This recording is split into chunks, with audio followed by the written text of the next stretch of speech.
আসসালামু আলাইকুম। আমি ডাক্তার মাসুদুর রহমান, বাত ব্যথা, প্যারালাইসিস এবং ফিজিওথেরাপি বিশেষজ্ঞ।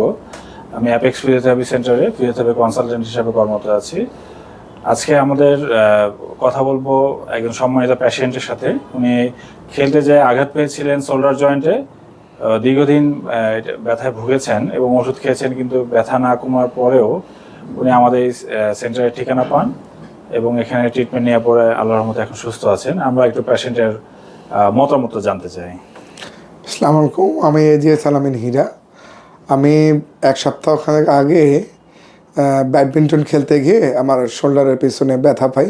শোল্ডার জয়েন্ট যেটা আছে ওটাতে ব্যথা পাই। পরবর্তীতে আমি বিভিন্ন ধরনের পরামর্শ অনুযায়ী অর্থোপেডিক্স, ফিজিও, মেডিসিন বিভিন্ন ডক্টর দেখাই, কিন্তু আশানুরূপ ফল পাচ্ছিলাম না। আমি স্বাভাবিক হতে পারছিলাম না। পরবর্তীতে আমি ওয়েবসাইটে ঘাটাঘাটি করে রংপুরে মধ্যে দেখলাম যে অ্যাপেক্স ফিজিওথেরাপি সেন্টার নামে একটা সেন্টার আছে। পরবর্তীতে আমি কয়েকজনকে জিজ্ঞাসাবাদ করলাম যে আসলে এই থেরাপি সেন্টারটা কেমন, বা এটা আসলে এটার জন্য সুইটেবল কি না। বেশ ভালো রিভিউ পেলাম। পরবর্তীতে সংশয় নিয়ে এখানে আসলাম। তা আমি দীর্ঘ 7 দিন এখানে ট্রিটমেন্ট নিলাম।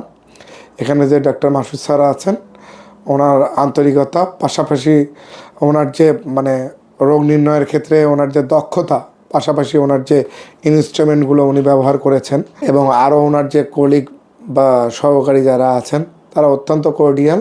তা 7 দিন থেরাপি নেওয়ার পর মোটামুটি আমি আমার হাত, কাঁধ, তারপরে গলা, চারদিক দিয়ে মুভ করতে পারছি এবং আমি আবার খেলায় ফিরে যেতে পারছি। তা আমার ভালো লাগলো। আসলে একটা বিষয় শেয়ার করতে চাই আমি। আমরা অনেকেই নর্মালি ব্যথা পেলেই মনে করি যে অর্থোপেডিক্সের কাছে যেতে হবে, কোনো ডক্টরের শরণাপন্ন হতে হবে, অথবা ফিজিও মেডিসিন বা ফিজিও সেন্টার বা ফিজিওথেরাপি সেন্টার যে আছে, বা এগুলো যে অত্যন্ত ফ্রুটফুল এই ব্যথা পাওয়ার ক্ষেত্রে, ব্যথা উপশম, বাত ব্যথা বা অন্যান্য ক্ষেত্রে আমরা কিন্তু জানি না। আমি জানাতে চাই অনেকে যারা যদি এই ধরনের ভিক্টিমাইজ হন বা এই ধরনের রোগে ভুগতে থাকেন, আপনারা ট্রাই করতে পারেন। আশা করি আশানুরূপ ফল পাবেন। ধন্যবাদ সকলকে।